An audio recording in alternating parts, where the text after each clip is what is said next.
Welcome to my channel Urdu line. ہم آپ کے لیے لاتے ہیں صحت کے حوالے سے بے حد مفید اور زبردست نسخہ جات۔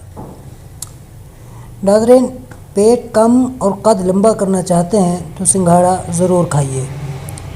سنگھاڑے کا پاؤڈر بنا کر استعمال کرنے کے حیرت انگیز فائدے۔ سنگھاڑا سردی کے موسم میں ملنے والا ایک عام سا پھل ہے جو اپنی سیاہ رنگت اور تھوڑے سے عرصے تک ملنے کی وجہ سے زیادہ مقبول نہیں ہے، لیکن اس پھل کے اتنے فائدے ہیں جنہیں جان کر آپ بھی اسے کھانا پسند کریں گے۔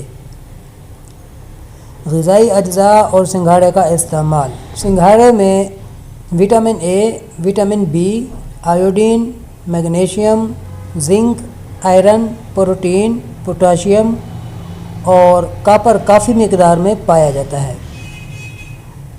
ذائقہ کے لحاظ سے یہ پھل دوسرے پھلوں سے ذرا مختلف ہوتا ہے۔ اگر اس کو کچا کھایا جائے تو یہ تھوڑا میٹھا اور خستہ ہوتا ہے، اور اسے ابال کر کھایا جائے تو اور بھی مزیدار ہو جاتا ہے۔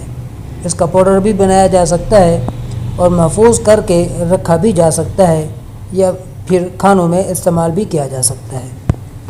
جو والدین بچوں کے چھوٹے قد کی وجہ سے پریشان ہیں، انہیں چاہیے کہ اپنے بچوں کو سنگھاڑے ضرور کھلائیں، کیونکہ اس میں موجود غذائی اجزاء بچوں کے قد بڑھانے میں معاون ثابت ہوتے ہیں۔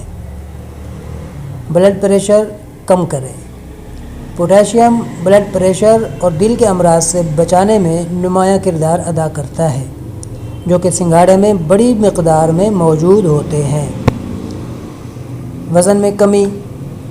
جو لوگ ہر وقت کچھ نہ کچھ کھانے کی عادت میں مبتلا ہو کر موٹاپے کی طرف مائل ہیں، انہیں سنگھاڑے کھانے سے اپنا وزن کم کرنے میں مدد مل سکتی ہے، کیونکہ اس میں کیلوریز بہت کم ہوتی ہیں اور پیٹ بھی بھر جاتا ہے۔ بالوں کی نشو و نما بھی کرتا ہے۔ بالوں کی نشو و نما کے لیے بنیادی اجزاء، جن میں وٹامن ای اور وٹامن بی اور پوٹاشیم وغیرہ شامل ہیں، وہ بھی سنگھاڑے میں موجود ہوتے ہیں۔ اس وجہ سے یہ بالوں کی صحت بہتر کرتا ہے۔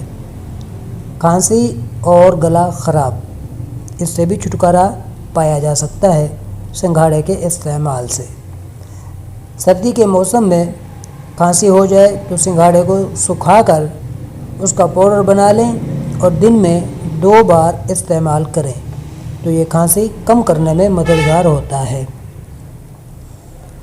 آخر میں احتیاطی تدابیر بھی بتاتے چلیں۔